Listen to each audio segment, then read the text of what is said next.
Hello everyone, this next game was played in 1960 between Boris, Spassky and David Bronstein. A lot of people have asked me in the comments if I would show a King's Gambit game, so I decided to show this one. This is probably one of my favorite games played in the King's Gambit. And if you're wondering about the title of the video, well, we'll get to that part after I show you the game. So Boris Spassky is white and he plays e4. We have e5 by Bronstein and f4, the King's Gambit. Bronstein accepts the gambit, and we have knight to f3, d5, e captures on d5, and bishop to d6. We have knight to c3 by Spassky, knight to e7, and now d4. Bronstein castles, we have bishop to d3, and now knight to d7. And Spassky castles. And in this position, well, you can see that Bronstein's knights are pretty poorly placed here. They're kind of clumsy here. And Bronstein should have probably went for something like knight to f6 and try and develop this light squared bishop. But Bronstein played h6, and this isn't a bad move. This is an okay move. But Spassky finds a really good idea, which activates his game a lot. He plays a temporary pawn sacrifice and goes for knight e4. So Bronstein accepts the pawn, he plays knight captures on d5, and now Spassky pushes c4.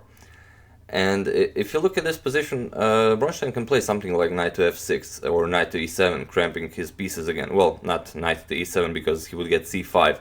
But if knight to f6, then Spassky would simply capture the dark square bishop, and with a bishop pair in this kind of position, he would be a lot better.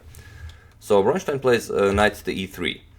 Spassky captures it, bishop captures on e3. We have f captures on e3 and now pushes c5. We have bishop to e7. And now bishop to c2. This is an attacking move as it prepares queen to d3. So we have rook to e8 by Bronstein, and now queen to d3. And here Spassky is threatening all sorts of discoveries with knight to g5, knight to d6, and going for that h7 square with queen to h8 mate. So Bronstein tries e2. He would like the queen to capture the pawn, just to get some breathing space here. And in this position, Spassky plays one of the greatest positional sacrifices. He plays knight to d6. And if you look at this position, well, Bronstein can capture the rook on f1. He can also capture the knight on d6. Well, not really, because queen to h7 check is coming. So Bronstein tries knight to f8. And here Spassky plays knight captures on f7. Bronstein captures the rook on f1 with check. Rook captures on f1, and to tell you the truth, this is kind of an equal position. An engine could probably defend this, but not a player like Bronstein, even though he was an extremely strong player. So we have bishop to f5. Bronstein decides to give back a piece just to improve his position and try and exchange queens. So Spassky captures the bishop, queen captures on f5, and Bronstein plays queen to d7, going for the queen exchange. But Spassky plays queen to f4. And now if you look at this position, he does have a very nice threat here on the f file. And this bishop is slicing very nicely all the way to h7. And Bronstein tries bishop to f6. So we have knight to e5.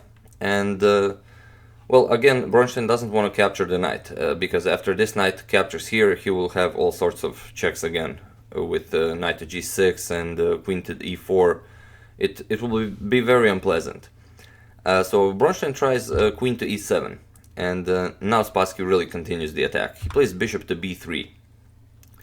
And in this position, well, there really isn't much that Bronstein can do, but he tries bishop captures on e5.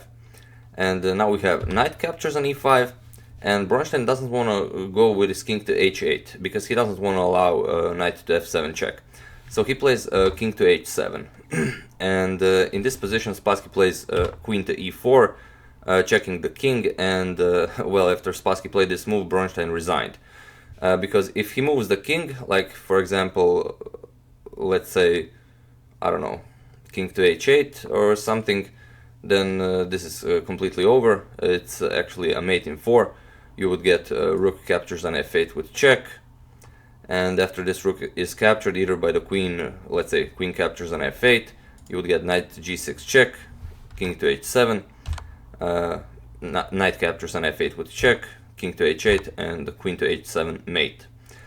So yeah, a very nice game by Spassky, and a very attractive idea, sacrificing that pawn even temporarily to gain some kind of initiative, after he saw that Bronstein's knights were poorly placed and that well, he was far better in development. Now the reason why I said that Spassky's game goes to Hollywood is I don't know if you've seen the movie James Bond: SPECTRE. And I'm not really going to go into the details, but this game is actually featured in the film. And well, two guys are playing chess, and well, this is the position on the board. Let me just go back a couple of moves. Yeah, this is the position on the board. The only thing that's different is this C pawn and this D pawn, because the director of the film thought that chess games had copyrights, and he thought that he couldn't place the exact same position that was in this game into the movie, so he removed the pawns, but everything else and the winning combination is the same. So yeah, that's it. I hope you enjoyed this game. Very nice game, and Boris Spassky did use the King's Gambit quite a lot. He even defeated Bobby Fischer once using the King's Gambit. It was in the first game they ever played.